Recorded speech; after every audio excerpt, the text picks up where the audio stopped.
नमस्कार मित्रों।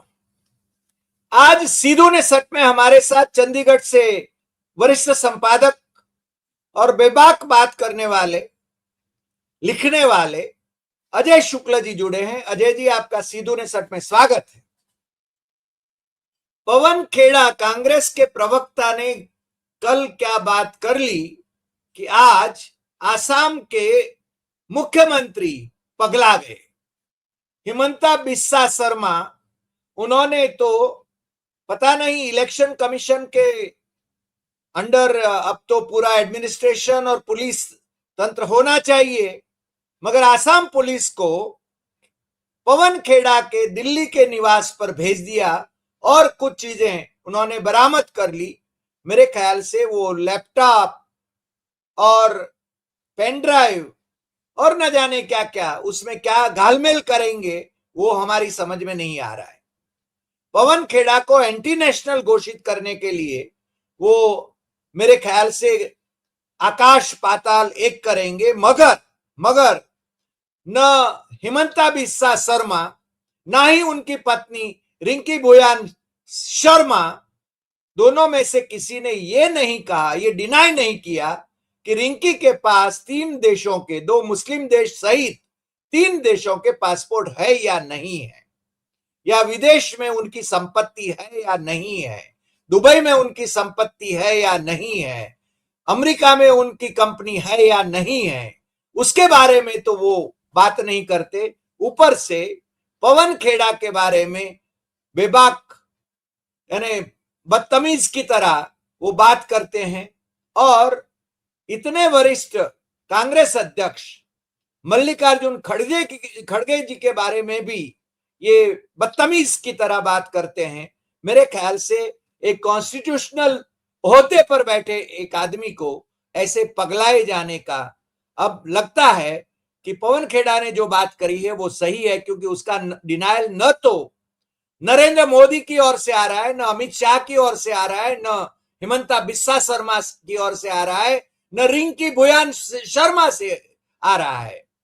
तो अजय जी, आज इस पर बात करें हम, आपका विश्लेषण हम चाहेंगे, क्योंकि हमारे दर्शक पूरी कहानी और पूरा विश्लेषण आपसे सुनना चाहते हैं कि आखिर ये असम के मुख्यमंत्री ऐसे पगला क्यों गए हैं। Ajay ji.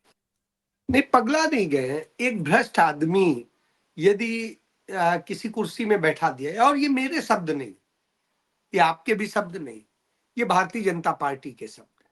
Booklet. Yes, Bharatiya Janata party ने 20 पेज की बुकलेट छापी थी और उस बुकलेट में कहा था कि असम का सबसे भ्रष्ट नेता, और आप गूगल कर लीजिए, आ जाएगा जिस तरह से उसने अमेरिकन अफसरों को रिश्वत दे करके और ठेका पट्टे का ले करके और जो है ठेके पट्टे का सारा काम किया था। 2013 से 15 के बीच की वो बात है। और उसके बाद में जब कांग्रेस ने, राहुल गांधी ने उन्हें लात लगाई, लात इसलिए कह रहा हूं कि मुख्यमंत्री थे गौरव गोगोई के पिता, बेहद ईमानदार, और उनकी ईमानदारी की लोग कस्में खाते थे। उन्होंने राहुल गांधी से शिकायत की, ये राहुल गांधी ने इनको फायर करने के लिए स्पष्ट कह दिया। तो ये मिलने गए राहुल गांधी से, तो राहुल गांधी अपने बंगले में ये सुबह 11 बजे से लेके शाम 4 बजे तक बैठा रहा। और स्थिति यह है कि राहुल गांधी इतनी देर अपने कुत्ते से खेलते रहे।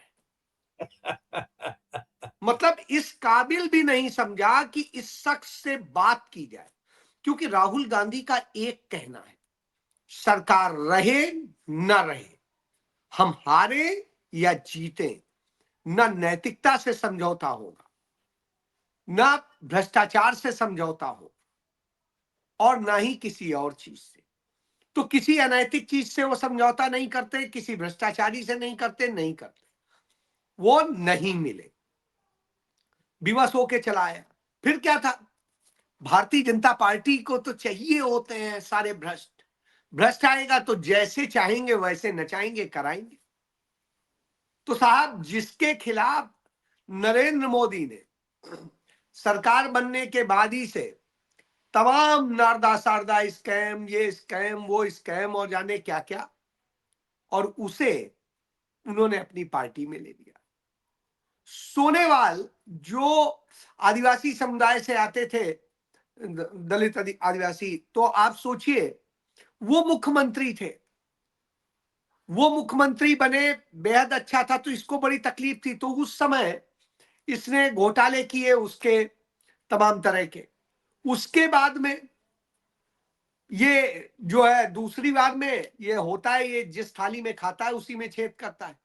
तो उसने सोनेवाल की भी बाट लगा दी और सोनेवाल बेचारे पैदल हो गए और ये मुख्यमंत्री बन बैठा। क्योंकि नरेंद्र मोदी, अमित शाह को ऐसा ही आदमी तो चाहिए है जो भ्रष्ट हो, सब कुछ हो, कांग्रेस को तोड़ फोड़ कर सके, सारी चीजें कर सके। वो जानता है कि कौन कौन बिकाऊ लोग हैं, क्योंकि धंधा वही करता है। तो सब कुछ था। तो साहब वो मुख्यमंत्री बन बैठा, मुख्यमंत्री बन गया तो जलवे। अब क्या हो, अब साहब उसी आदमी को ने इतनी लूट मचाई कि चाहे बागानों की जमीन हो, चाहे दूसरी हो, सब कुछ। और लूटा ही नहीं, खिलाया भी, खाया भी, खिलाया भी। मोदी कहते थे ना खाऊंगा ना खाने दूंगा, उसने खाया भी, खिलाया भी। मोदी के सारे चहेते लोगों को उसने दे दिया, असम को ही वो कर दिया। चाहे गौतम अडानी हो, चाहे अंबानी हो, चाहे रामदेव हो, चाहे जो भी हो, जितने चहेते थे सबको। और उसके बाद अब वो, तो चलिए इसी पे बात हो रही थी। फिर घुसपैठिया घुसपैठिया चिल्ला रहा था बड़े दिनों से, मियां मियां चिल्ला रहा था। तो साहब पवन खेड़ा ने इन्वेस्टिगेशन शुरू करी और सारे तथ्यों के बाद में तथ्य आ गए कि यह सब, चूंकि वो प्रशासनिक अफसर रहे हैं पवन खेड़ा, तो उनके अपने कनेक्शन, और उन्होंने उन सारे दस्तावेजों को अपने पर्सनली जगहों से चेक करा लिया। आने के बाद उन्होंने गुवाहाटी में उसी के सिर पे बैठ के वही प्रेस कॉन्फ्रेंस करके दिखा दिया कि ये इतना भ्रष्ट भी है, इसने ये भी तैयारी कर रखी कि यहां से जैसे कोई बात हो गई निगेटिव तो कैसे वो भाग जाएगा विदेश, जिससे गिरफ्तार न किया जाए। क्योंकि राहुल गांधी कह चुके हैं जेल में सड़ाऊंगा। तो साहब इस तरह से करके उसने सारा वो पवन खेड़ा ने खोल के रख दिया। जब प्रेस कॉन्फ्रेंस चल रही थी उसी वक्त वो एक कंपनी अमेरिका में रजिस्टर करा रहा था टैक्स हेवन जगह पे, और इस तरह से करके उसने तमाम वो किया। अब आप सोचिए ये सब कुछ हो रहा है, उसकी बीबी के 3-3 पासपोर्ट मिलते हैं मुस्लिम देशों से। तो यही बात पवन खेड़ा ने सबूतों के समेत सबको बता दी। शोर मच गया, तो जवाब देने की बजाय गाली देने लग गया। ऐसी गालियां दे रहा है जो हम आपको बता भी नहीं सकते। अब आप सोचिए, तो वो गालियां देने लग गया, कुछ और करने, आप तेल दूंगा, ये कर दूंगा, वो कर दूंगा, जाने क्या क्या। चलिए कोई बात नहीं। फिर बाद में ये नहीं कि डंके की चोट पे आए, कहा ठीक है आपने आरोप लगाए हैं, मैं 100% कहता हूं ये झूठे हैं।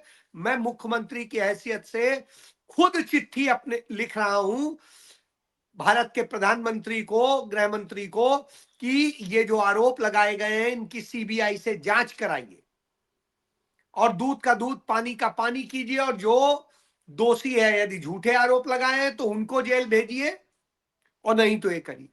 ये करने की बजाय गुपचुप तरीके से एफआईआर दर्ज करवाता है।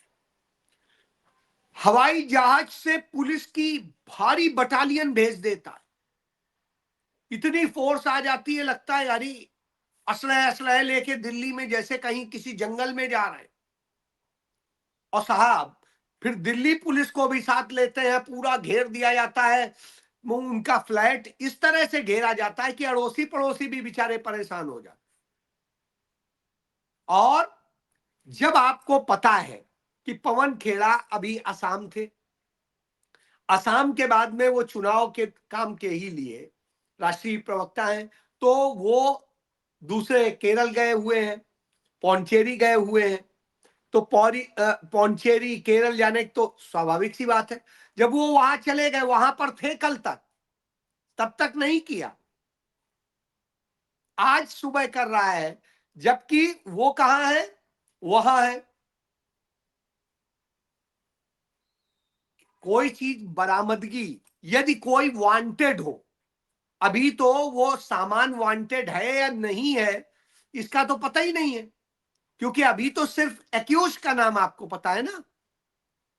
आप उनके घर गए, घर में यदि वो नहीं थे तो आपको वापस आ जाना चाहिए, लेकिन अवैध तौर पर घर के अंदर घुसपैठ होती है, वहां से लैपटॉप उठा ले जाते हैं। बरामदगी मत कहिए, ये कानूनन नहीं है, क्योंकि एक्यूज्ड आइडेंटिफाई करता है कि कौन सा लैपटॉप यूज हुआ, कौन सा मोबाइल यूज हुआ, कौन सा क्या हुआ, और ये एक्यूज के सामने ही होना चाहिए। तो साहब यहां ये नहीं होता है। अब हो सकता है उनकी बेटी का हो, उनके बेटे का हो, उनकी पत्नी का हो, किसका हो, क्योंकि पवन खेड़ा का तो सारा सामान उन्हीं के साथ है। तो आप घर की चीजें कैसे जब्त कर रहे हैं, क्योंकि अभी उनके बारे में तो आइडेंटिफाई ही नहीं है कि वो डॉक्यूमेंट्स और वो सारी पेन ड्राइव या कोई चीज उससे रिलेटेड है। तो अब आप सोचिए, और यदि आप उठा ले जा रहे हैं इस तरह से, कल के दिन उसी में आप ही कुछ गलत प्लांट कर दें तो क्या होगा। सही बात तो है। इसका तो कोई वो नहीं है, आप कुछ भी मनमानी कर सकते हैं। तो नियम ये था कि यदि वो नहीं मिले थे तो नोटिस चस्पा करते कि इतने तारीख को वहां पर हाजिर हो, बात समझ में आती। वो भी नहीं कि हम पाताल से निकाल, अरे निकालोगे कुछ हो, वो आतंकवादी तो है ना, एक सम्मानित नेता है, पूर्व अफसर है और सारी चीजें, तो स्वाभाविक सी बात है आप ये करके चले जा रहे हैं। और फिर उसके बाद जिस तरह से ये बोल रहे हैं, उससे इनका फ्रस्ट्रेशन झलक रहा है। ये झलक रहा है कि कितना ज्यादा, क्या सही जगह तीर लगा है, जिसे कहूंगा तीर बहुत सही जगह लगा है, क्योंकि आदमी चिलमिला जाता है। तो ये तिलमिला गए हैं बिल्कुल, वो दिखाई दे रहा था। तो उस स्थिति में आप समझ सकते हैं कि इनकी ये हालत है जी। नहीं, मगर बीच में मुझे एक सवाल होता है। अब असम में विधानसभा चुनाव है, चुनाव इलेक्शन कमीशन ऑफ इंडिया कराता है, और चुनाव के दौरान हिमंता बिस्वा शर्मा के अंडर में पुलिस नहीं है। पुलिस यदि है तो इलेक्शन कमीशन के अंडर में है, और वो ज्ञानेश कुमार के अंडर में है। तो ये पुलिस को भेजने का काम किसने किया? भाई एक चीज जानिए, इलेक्शन कमीशन को आज की डेट में आप कोई स्वतंत्र एजेंसी मत मानिए। जो जस्टिस बीवी नागरत्ना ने कहा कि चुनाव आयोग को निष्पक्ष होना चाहिए, किसी उसके प्रभाव में नहीं आना चाहिए, और ये इसका मतलब वो निष्पक्ष नहीं है, वो प्रभाव में आ रही है, तभी उन्हें ये ताकीद करना पड़ा है। तो अब आप सोचिए, राहुल गांधी ने एक बात कही थी 2025 में के शुरुआत में इंदिरा भवन में, कि अब लड़ाई बीजेपी आरएसएस से ही अकेले नहीं, अब इंडिया स्टेट से भी है। तो ये स्टेट अब बनाना रिपब्लिक बन गया है। असल में ये सब आरएसएस बीजेपी के अनुसांगिक संगठन बन गए। तो चुनाव आयोग क्या है? चुनाव आयोग कठपुतली है। आप बताइए, बंगाल में उसने सारे अफसर बदल दिए, लेकिन क्या उसने यहां बदले? असम में नहीं बदले, नहीं बदले। क्या उसने केरल में बदले? नहीं बदले, नहीं, क्योंकि नहीं। मैंने आपको बताया था कि एलडीएफ से कैसे उनकी गठजोड़ है और क्या खेल है। ये बात मैंने आपको बताई थी, बड़ा विस्तृत जी, बताई है। जरूर जरूर, सही बात है। और क्या पौंचेरी में बदले? नहीं बदले। नहीं। तो जहां जहां बाकी कहीं उनकी नहीं। सरकारें नहीं बदलते, मैं यही कह रहा हूं, तो वहां या तो आपने नहीं उनकी मिली बदला। भगत सरकार है। आपने तमिलनाडु में बदला, आपने असम वहां क्या नाम है, पश्चिम बंगाल वेस्ट में बंगाल बदला, में आपने वहां नहीं। हाँ, तो इससे आप समझ लीजिए कि आप किसी निष्पक्षता की उम्मीद मत कीजिए।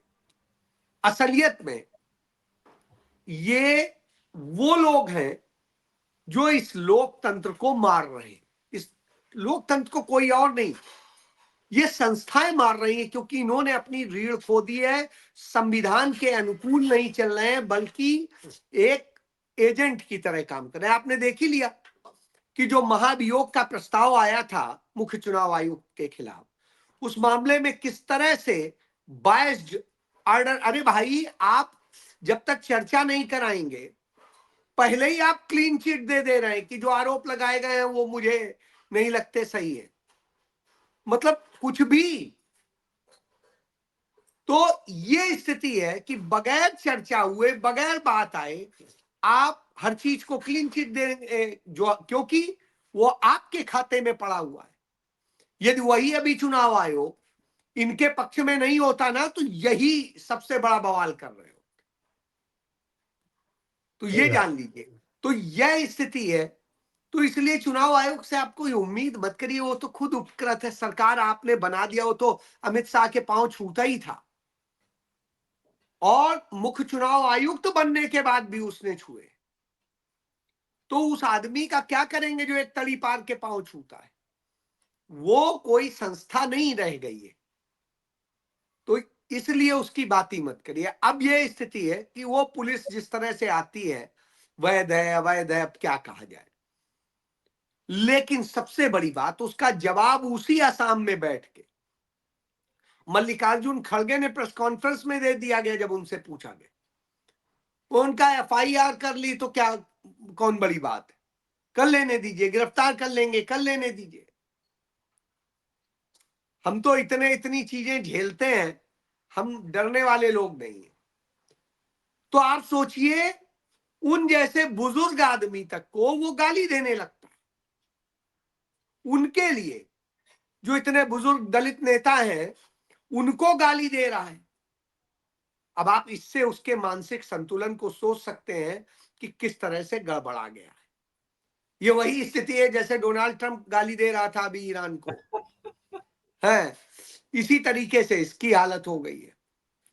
तो ये जब बौखला जाते हैं तो ये कर देंगे, वो कर देंगे, और करने लगते हैं, उसमें असल में अपना ही नुकसान करेंगे। आज जिस तरह अमेरिका को उसके दोस्त देशों ने, तमाम सारों ने, जो आदिकाल से सदैव से उसके दोस्त हैं, वो आज उसे लानत देने लगे। लेकिन जो कहावत है, नया नया जो वो होता है बड़ा प्याज खाता है, तो साहब नरेंद्र मोदी जो है, सरकार मालिक आदेश दे दीजिए वाली स्थिति में है वहां, और यहां धमकाने वालों के साथ खड़े। लेकिन धमकेगा, डरेगा वो जो डरता है। कांग्रेस में किसी को फर्क ही नहीं पड़ रहा है। तो सबसे बड़ी बात, जब फर्क नहीं पड़ता है तो ये परेशान हो जाते हैं। यही सत्य है। ये फर्क नहीं पड़ता है ये कहते हैं, या तो डरते नहीं है, इसलिए तो मेरे ख्याल से ये ज्यादा परेशान होते हैं। यही बिल्कुल। तो मामला है। और नहीं, इस यही। पर जी। प्रधानमंत्री और गृह मंत्री दोनों मौन है कि इनके पास तीन तीन देशों के पासपोर्ट है कि नहीं, विदेशों में संपत्ति है कि नहीं। और ये तो सीधी सी बात है, उनके एफिडेविट में, वो तो इलेक्शन कमीशन ऑफ इंडिया की वेबसाइट पर है। बिल्कुल। जब वो सारे सबूत मौजूद हैं, उसको झूठा बताया जा रहा है तो जांच कराइए। इसमें तो ड्यूटी इस समय चुनाव आयोग की बनती थी कि जांच कराए।